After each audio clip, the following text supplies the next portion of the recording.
कहा ना, इस तरह कभी भी नहीं पहुंच पाओगी। चलो बैठो गाड़ी में। तुम मुझे पागल लगते हो या फिर दीवाने हो? तुमसे किसने मदद मांगी है? अंदर। क्या कर रहे हो तुम? छोड़ो मुझे, पागल हो गए हो क्या? कोई मदद करो मेरी। छोड़ो मुझे। बिल्कुल पागल इंसान हो तुम।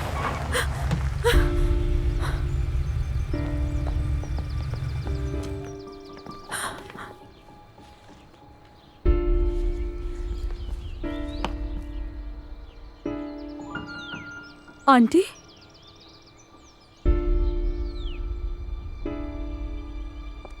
अल्मास, तहे दिल से गोजान फार्म हाउस में खुशामदीद। ये क्या हो रहा है अली? कुछ भी नहीं आंटी।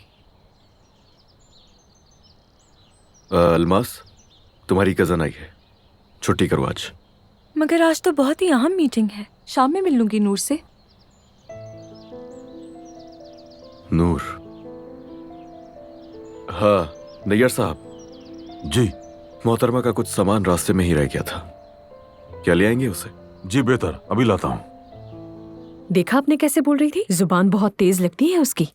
लेकिन बहुत खूबसूरत है और थोड़ा मगरूर भी। लेकिन एक बात बताओ, वैसे आपने इंसानियत दिखाकर उसे यहाँ बुला तो लिया, लेकिन ये फैसला हमारे लिए मुसीबत न बन जाए। ये कोजान फार्म हाउस है, यहाँ हर कोई अपनी हद में रहता है, वो भी सीख जाएगी। मेरी बात गौर से सुनो, आयतुल साहिबा को किसी बात पर भी गुस्सा मत दिलाना। वो यहाँ सबसे बड़ी हैं, वो अली साहब की माँ जैसी हैं, खाला जैसी हैं, और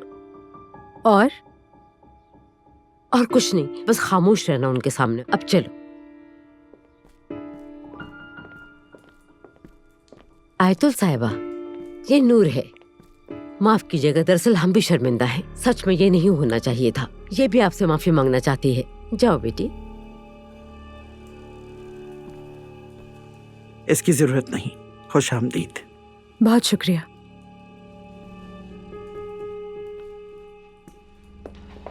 हफीजा, अपनी बेटी को कुछ मुनासिब कपड़े पहनाओ। यूं खुले गले के साथ यहाँ वहाँ घूमती ना फिरे। माफ कीजिएगा अतुल साहिबा, आपके भांजे से खुद को बचाते हुए ही ये बटन टूटा है। ये मोहब्बत बदुआ बन गई है